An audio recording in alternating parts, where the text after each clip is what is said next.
오늘 신명기 32장은 모세가 제 인생 말로에 이제 고백한 하나의 고백이라 볼 수 있죠. 모세가 자기 인생을 이렇게 돌아보면서 원래 이스라엘 백성으로 이렇게 태어났는데 이렇게 정책상 자기는 죽어야 마땅할 운명이었지만 하나님의 은혜로 방주 안에 들어가게 되죠. 그게 뭐죠? 갈대 상자가 방주예요.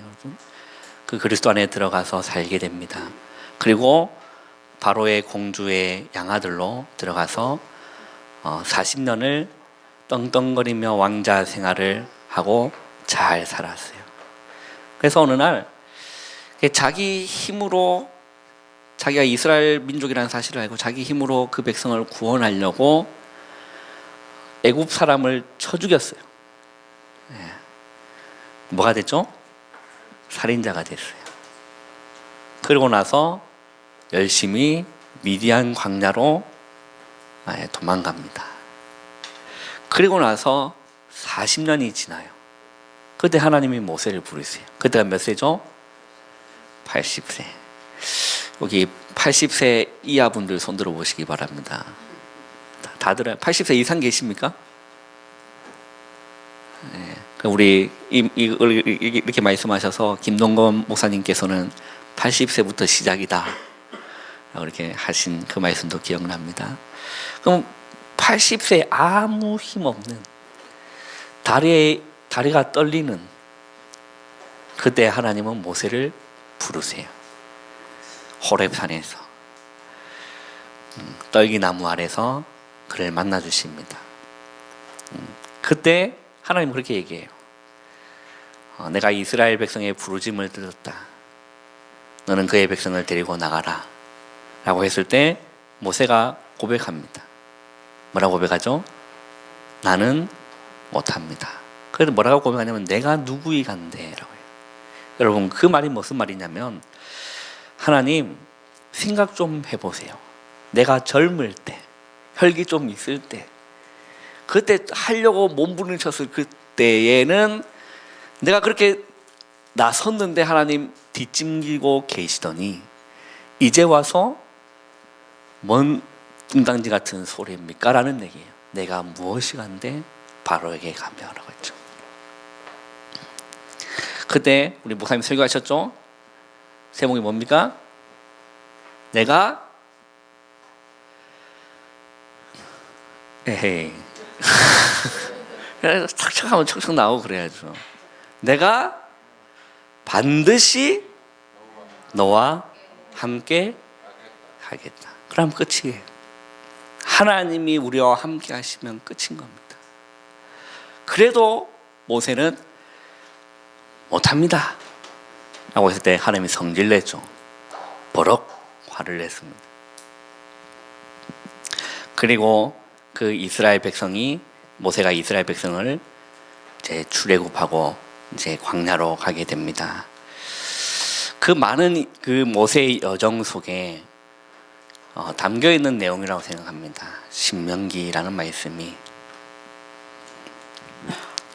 오늘 제목을 이렇게 한번 정해봤어요. 우리 주보일지 한번 읽어보실까요? 시작.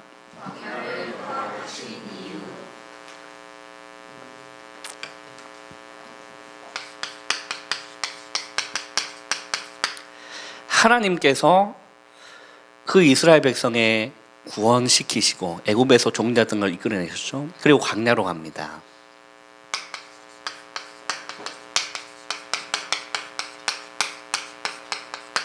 하나님이 왜 광야를 허락하셔야만 하느냐? 그에 대한 이유가 있어요. 하나님이 왜 광야를 허락하셔야만 하느냐? 여러분 광야라는 단어를 들으면 어떤 생각이 듭니까? 등 따시고 배부른 곳이 아니에요. 광야는 허벌판이죠. 사막, 광야예요. 아무것도 없는 광무지 같은 그게 우리 인생이거든요.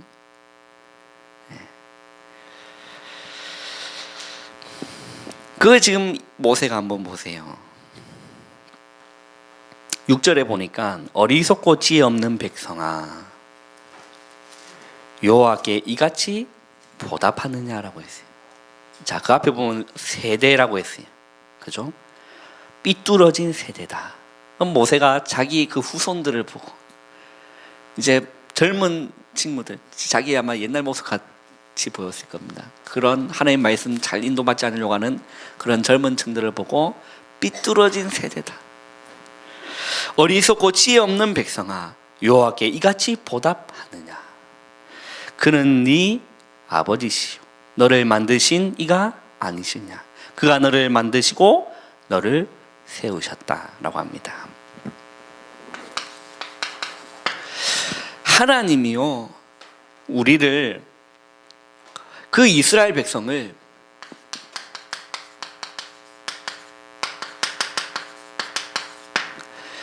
어디에 종되어 있었죠? 네. 강대국이었던 애굽의 종되었던, 노예되었던 이스라엘 백성들. 우리 성경을 한번 찾아볼까요? 우리 출애굽기를 한번 보겠습니다. 우리 신명기 말씀은 다시 읽을 거니까요, 접어두시고 출애굽기를 보세요. 출애굽기 1장을 가보세요.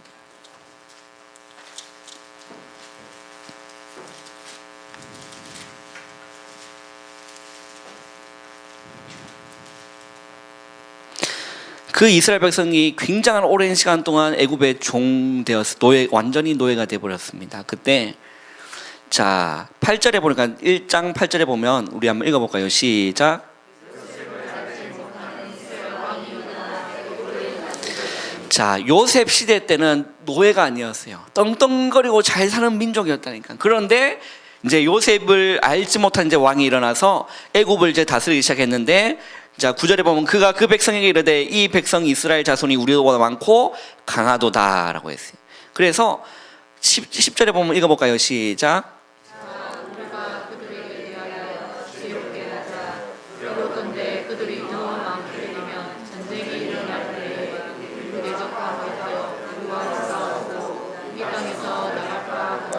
네, 왕이 이 지금 그 민족을 보니까 이게 지금 훗날에 우리 민족이 잡아먹힐 것 같은 생각이 드니까 이제 처단을 하기 시작하는 겁니다. 그래서 한번 보세요. 11절에 보면 감독들을 그들 위에 세우고 그들에게 무거운 뭘요?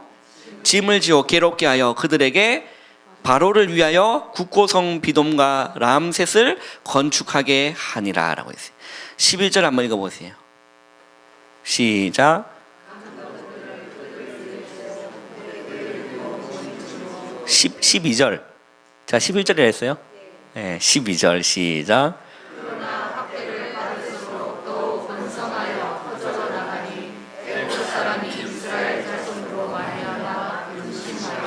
네, 학대를 받을수록 더 그 수가 번성하게 된 겁니다.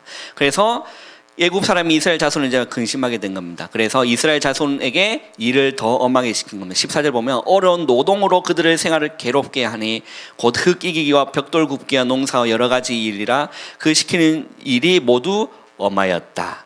이제 그러고 나서 한 가지 또 정책을 냅니다. 뭐죠? 남아가 태어나면 다 죽이라. 그게 역사적 사건이에요. 그때 누가 태어났죠? 모세라는 사람이 태어났어요. 네. 자, 이 이스라엘 백성들이 애굽에서 종되고 노예되니까 너무 그 노역이 버겁고 힘들어서 하나님을 찾기를 시작한 거예요. 하나님을 부르기를 시작한 거예요. 그래서 하나님이 모세에게 얘기합니다. 이스라엘 백성의 그 소리를 내가 들었다. 너는 데리고 나가라 라고 얘기하죠. 그래서 이 이스라엘 백성이 출애굽을 하게 돼요. 빠져나가게 됩니다. 자, 그걸 보고 영적 의무로 뭐죠? 구원이라고 합니다. 우리가 마귀의 종되었고 마귀의 노예되었던 우리가 그 그리스도의 그 어린 양의 보혈, 문설주의 양의 피를 바를 때 이 이스라엘 백성이 출애굽한 것처럼 예수 그리스도의 그 보혈을 우리가 믿음으로 말미암아 우리가 이 가운데에서 빠져나온 거예요. 사망에서 생명으로 옮겨진 구원의 역사가 일어난 겁니다. 동일한 맥락이죠. 이 출애굽 하고 이스라엘 백성이 출애굽을 하고 이제 구원받은 거죠. 그리고 이가 어디로 가죠? 어디 땅으로 갑니까? 네, 그리스도가 태어날 가나안 땅으로 갑니다. 자, 이걸 보고 영적으로 천국입니다. 그 구원받은 백성이 이제 천국으로 가요. 그런데 이 가는 길에 한 가지가 남아 있어요. 여러분, 그게 뭔지 아세요? 예? 그 사이에 뭐가 있느냐? 광야가 있어요. 광야가 있다니까. 근데 이상하죠. 이스라엘 백성이 출애굽 구원받고 나서 이제는 해방받은 거예요. 얼마나 감사한 일입니까? 그런데 광야길 가는 동안 이스라엘 백성이 뭐 하는 줄 알아요? 희한하죠? 불평하기 시작해요. 여러분, 이게 우리의 모습이라니까. 불평합니다. 그리고 뭐 하죠?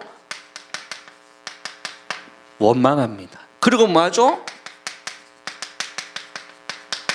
불신앙합니다. 그리고 또 뭐 했습니까? 우상 숭배합니다. 금송아지 만들어가지고.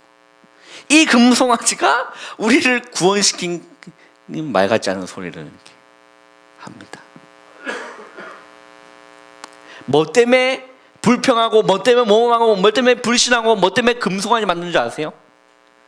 그 원인이 뭔지 아세요? 이스라엘 백성들이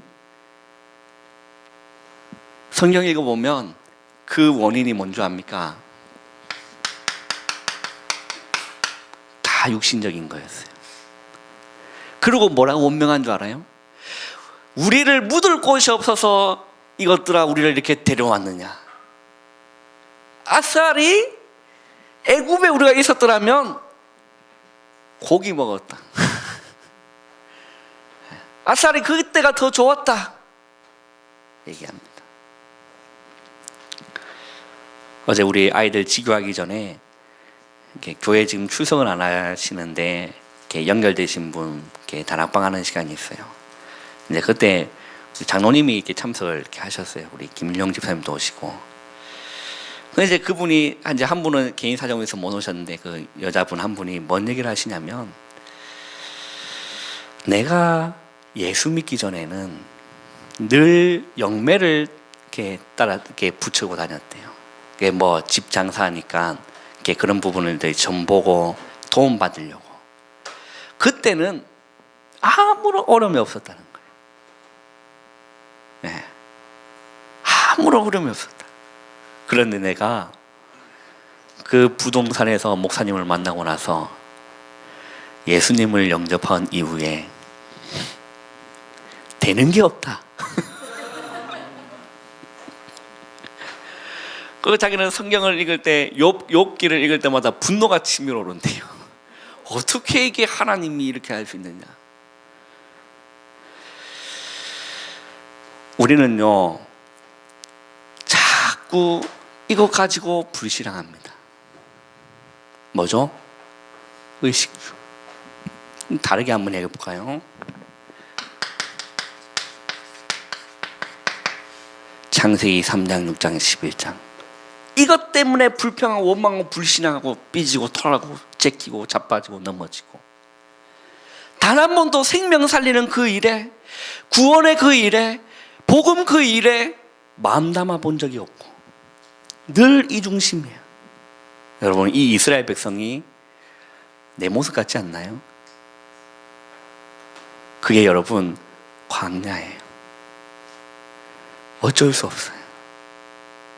하나님이 광야를 허락하신 오늘 이유를 올바르게 깨달으시기를 주님의 이름으로 축원합니다. 그리고 심심하면 이스라엘 백성들이요, 애굽으로 돌아갈래? 우리를 왜 데리고 나왔냐? 이 성경 읽어보세요. 제가 곳곳에서 그 불신앙이 나온다니까. 나 돌아갈래. 그거 알아요? 어릴 적 꿈에. 그 누구 노래 지금? 아, 모릅니까? 저만 쓰레기 되고 있는 지금입니다. 아, 조대선 지사님 몰라 이거? 진짜 몰라요? 아, 뭐 뭔지는 모르겠는데 그 있잖아요. 그 노래 남자가 노래하는 가수 이름이 생각이 안 나는데 그 잘생긴 한 사람이 있어 하여튼. 네. 자꾸 우리는 그 있잖아요. 우리 그 누굽니까? 우리 그 창녕에서 목사님 오셔가지고 한번 메시지 주셨잖아요. 회귀 본능. 자꾸 돌아가려고 해요. 뭐 때문에 그 생각을 하죠? 이것 때문에.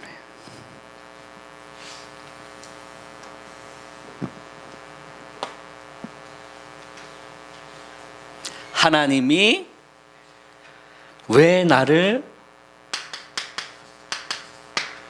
광야로 인도하시느냐. 이거는 한 명도 빠짐없이 구원받은, 예수 믿고 구원받은 자라면 지나가야 될 곳이에요. 광야.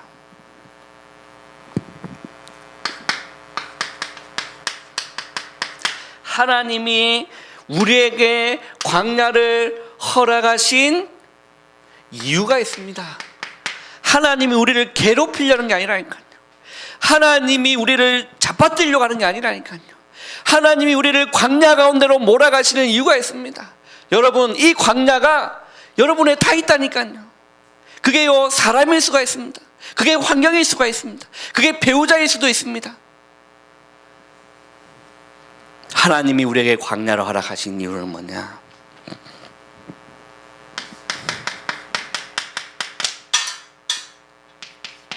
나의 잘못된 예틀을 깨뜨리라는 거예요. 이게 이유입니다. 이 이스라엘 백성들이 가지고 있던 예틀이 뭐죠? 애굽에 뭐 되어 있습니까?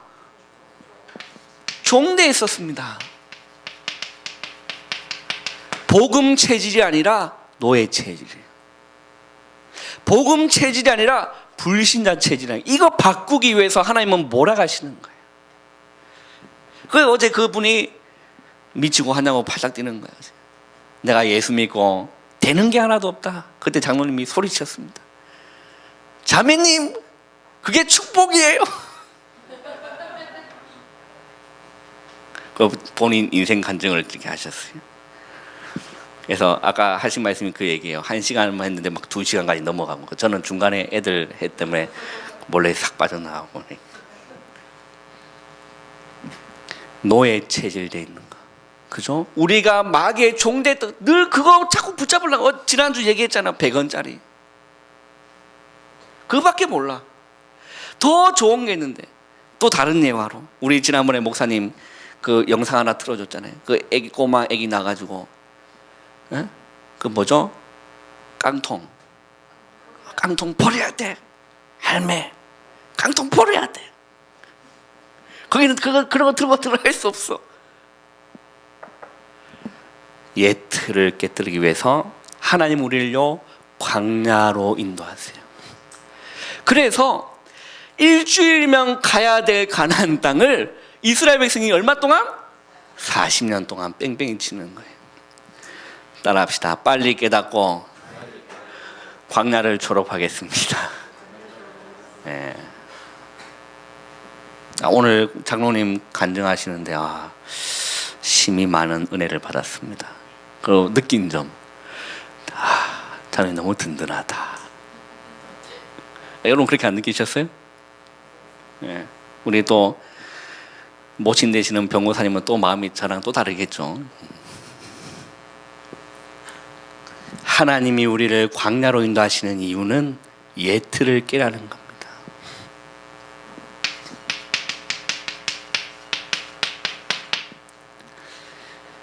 나 중심, 물질 중심, 성공 중심으로 가려고 하는 이거를 깨라는 겁니다. 그리고 나서 반드시 광야길 가는 동안 하나님이 왜 또 허락하셨냐? 반드시 체험할 게 있습니다. 이게 뭐냐?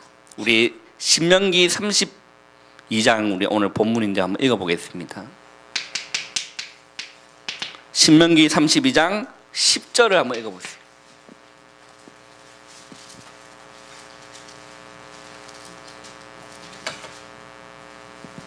신명기 32장 10절 우리 한 절을 다 같이 한번 읽어보겠습니다. 시작. 여호와께서 그를 황무지에서 짐승이 부르짖는 광야에서 만나시고 놀라시며 보호하시며 자기의 눈동자같이 지키시고. 자, 누가? 어디에서? 광야에서. 뭐 하신다? 만나신다니까. 하나님이 우리를 왜 광야 가운데 인도하십니까? 하나님을 지식으로 알고 있으면 안 돼요. 교리로 알고 있으면 안 된다니까. 생명으로 만나기 위해서, 인격적으로 만나기 위해서. 오늘 모세의 고백을 한번 보세요. 여호와께서 그를 황무지에서, 짐승이 부르짖는 광야에서 뭐 하신다고요? 만나시고. 이걸 체험해야 된다니까요, 여러분. 이 머리에 머물러 있는 이 복음이, 예수 그리스도의 복음이 30cm 밑에 있는 심장으로 내려와야 돼. 그걸 하나님 체험하기 위해서, 하나님 만나 주시기 위해서. 왜? 이 광야 가운데서 안 되고 찢고 뽑고 바라볼 게 뭐밖에 없죠? 하나님밖에 없도록 만드는 거예요. 하나님만 의지할 수밖에 없도록, 하나님만 신뢰할 수밖에 없도록, 주님 손만 붙잡을 수밖에 없도록 우리를 그렇게 몰고 가신다니까. 인도하세요. 그래서 거기서 만나주시려고, 하나님을 만나주시려고. 그리고 뭐합니까? 호위하신다. 호위가 뭐죠? 똑같은 말에 지키시고 보호하신다는 건데, 우리를 광야에서 우리를 호위하시고 지키시고 보호하시고, 우리 어떻게? 눈동자같이, 할렐루야, 자기의 눈동자같이 지키셨도다라고 했어요. 반드시 체험해야 됩니다. 지식으로 있는 게 아닙니다. 복음이. 복음 여러분 지식이에요? 복음은 여러분 생명이에요. 그리고 신명기 32장 11절 보세요. 한번 읽어보겠습니다. 시작.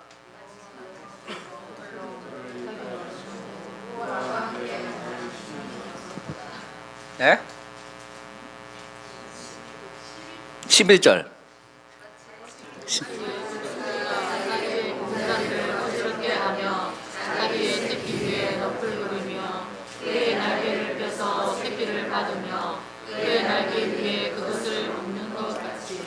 아마 모세가 광야길 가는 동안 독수리 둥지를 보았을 거예요.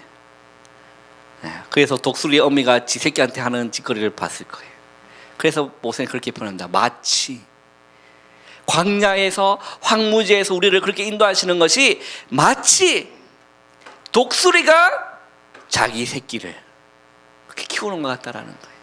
여러분, 독수리 집을 어디 짓죠?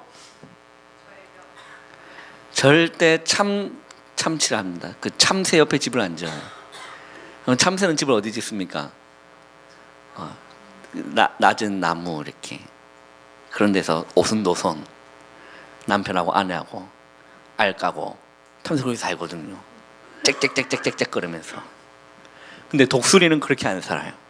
독수리는 어디서 살죠?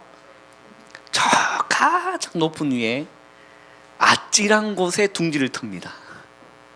아찔한 곳에 둥지를 튼다니까요. 지금 이 말이 뭡니까? 마치 독수리가 자기의 보금자리를 어지럽게 한다. 자기 이제 새끼가 태어났는데 이 독수리가요, 자기 새끼를 어지럽게 해가지고 떨구는 거예요. 둥지 밑으로. 여러분, 만약에 그 독수리가 생각이 있다라면, 생각이 없지만 생각이 있다라면, 그만약 그 독수리 새끼가 우리 유진이라면, 유진이 떨어지면서 무슨 생각을 할까? 우리 엄마가 계모인가? 엄마 나한테 왜 이러지? 그냥 말로 하면 될 건데 왜 나를 죽이려고 하지? 그렇게 생각할까 안 할까? 한답니다, 권사님. 지극히 정상적인 생각이죠. 그런데 독수리는 새끼를 왜 그렇게 하는 거죠? 훈련시키는 겁니다. 그래서 결국 독수리는 뭘 지배합니까? 하늘을 지배하게 돼요. 공중의 왕이 되는 거죠. 하늘의 왕이 되는 겁니다. 마치 독수리가 자기 보금자리를 어지럽게 하며 자기 새끼 위에 너풀거리며 그 날개를 펴서 떨고 놓고 다시 독수리가 내려갑니다. 내려가지고 떨어지는 새끼를 또 업어가지고 톡 업고 다시 올라가. 다시 둥지로 탁 내놓고 다행이네 싶었는데 또 떨고, 그러면서 독수리는 떨어지면서 독수리 새끼는 뭘 훈련받죠? 나는 법을. 지 있는 있는 힘과 모든 걸 다 바닥바닥거리면서 날려고 할 겁니다. 하나님이 우리를 광야로 인도하신 이유가 뭡니까? 새 틀이 있어요. 이걸 갖추기 위함입니다. 무엇입니까? 이 광야에서 하나님이 우리를 바꾸시고 우리를 만지시고 다듬어 가세요. 광야 길 가운데 우리를 바꿔주시고 우리를 만져주시고 우리를 다듬어 주십니다. 뭘로? 전도자로, 오직 예수의 증인으로. 이게 하나님이 우리를 광야로 허락하신 이유라는 겁니다.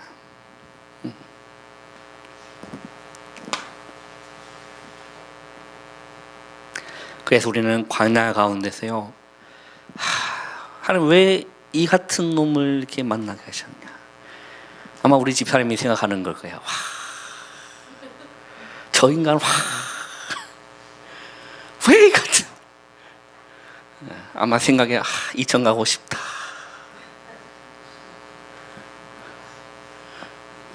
아마 그렇게 생각할 수도 있지 않겠나. 하나님이 우리를 광야를 허락하신 이유가 있는 겁니다. 어떤 결론이 내려집니까?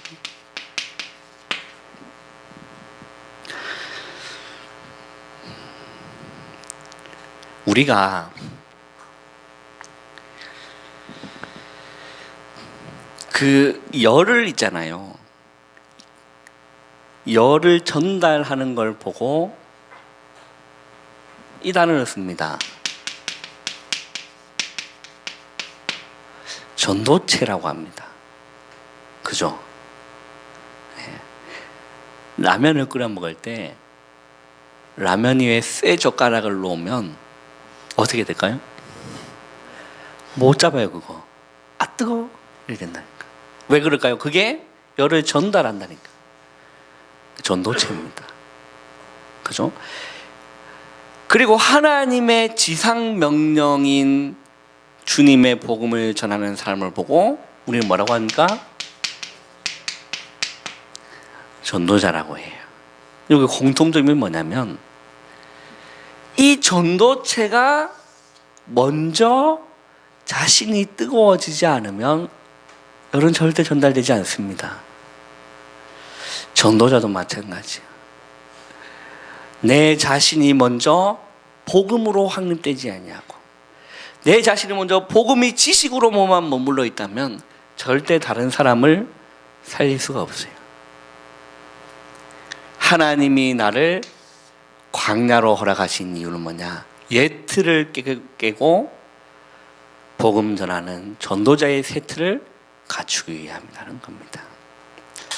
우리 옆에 있는 분한테 축복하며 인사하겠습니다. 하나님이 당신을 전도자로 부르셨습니다.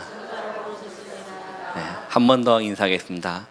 빨리 깨닫고 광야를 졸업합시다.